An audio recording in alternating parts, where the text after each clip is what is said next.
You understand? Yes. They are going there to Palabora to get that phosphate out, to get that manganese out. You understand? Where's Northern? It's in Limpopo. Tavazimbi side. Limpopo. That's platinum. Yeah. Beggars for steel port. Chromium. So this The thing is that our Zaga is underground. You can't see it. So these guys are dwindling in numbers. They're leaving. They're not making enough babies. Why do you want to fight them? That's what I'm saying. I'm saying there's no need to sing Kill the Boer, guys. There's no need. Naturally already. What we need to be focusing on is ourselves. How do we raise more kids? Educate more kids? Stop this thing of leaving each girl with one baby. You ruin the girl. A girl that can't produce 4 babies or more, she's ruined. She's ruined. She hasn't fully served out her purpose. You understand? And now, because she wants to serve out her purpose, now she's got 4 baby daddies or 5 baby daddies. And I advise that rather than 2 baby daddies. I mean, if you already got 2 baby daddies, you might as well have 5 or 6, at least, for financial purposes. It'll serve all of them well. And if you take them all to one school, at least you can have discount of siblings. As long as those babies are educated. Doesn't matter whether their parents are drunkards or whatever. Those drunkard parents can produce the next doctors, the next engineers, the next rocket scientists. Policy was produced by drunkards anyway. 1 or 2? Doesn't matter. If the father's a drunkard and the mother chose that to be the father, they're both drunkards. One is drunk in love, the other one is drunk in liquor. But they produced a 2-time Springbok winning captain. The best Springbok of all time. Rugby captain of all time. The best Springbok of all time. I'm just saying. Step aside John Olomo. Do you understand what I'm saying? Yeah. Maya drunkard!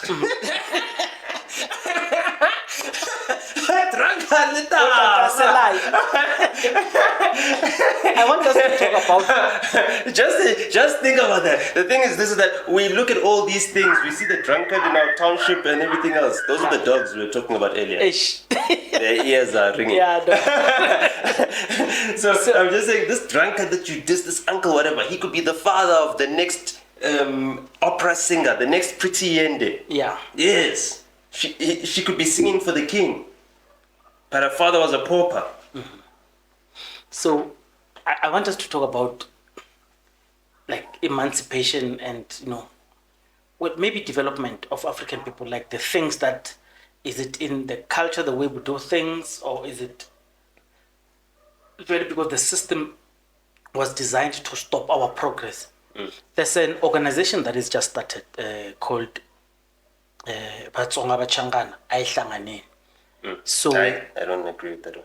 So what Machangane must go to their Zulu fathers there.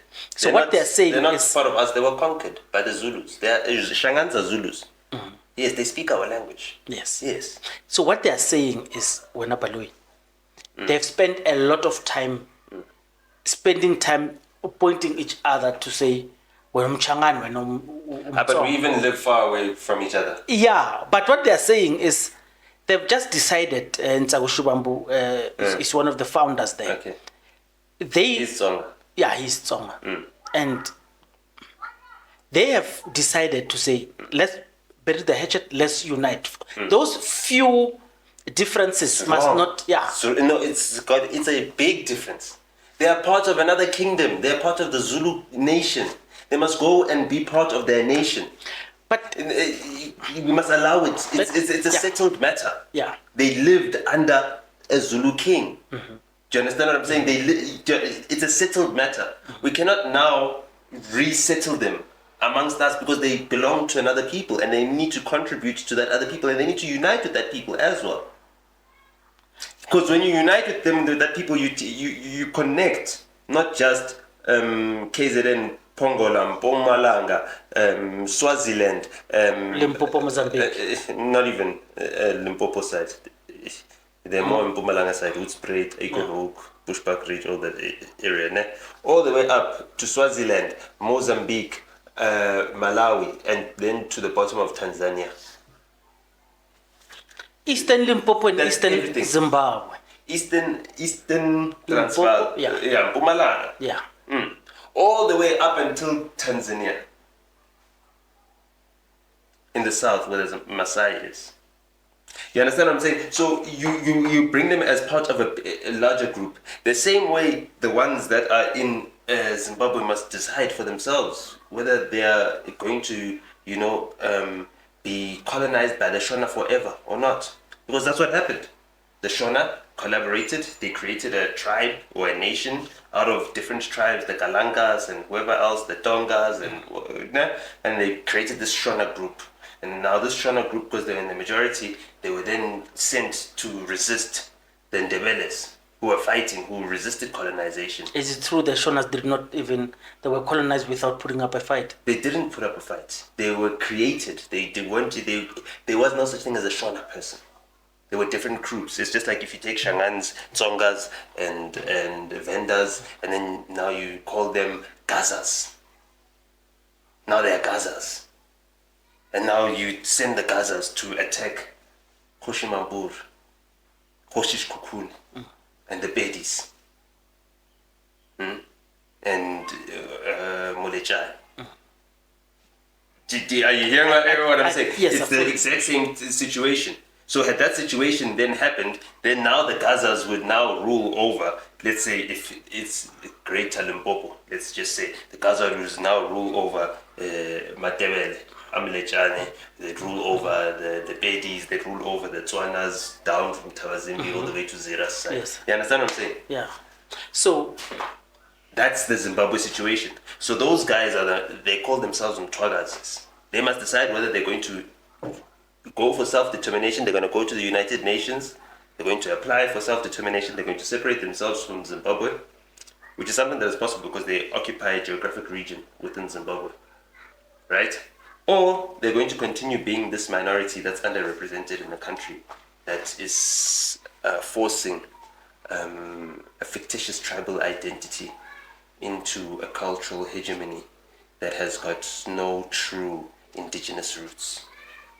What is the traditional attire of the Shonas or the traditional things? They don't have such.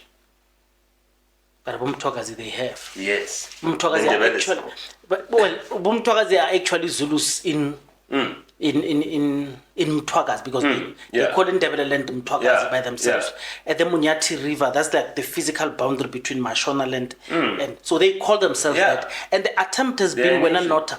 They've been trying for a long time to get this recognition, and in vain.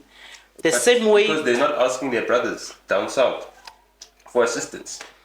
No, the ANC is too much. That's the thing. Not political powers. They need to ask their brothers down south for assistance. No, they've been even now. I think a few weeks ago they've been having. When did they go to Mkungundlovu?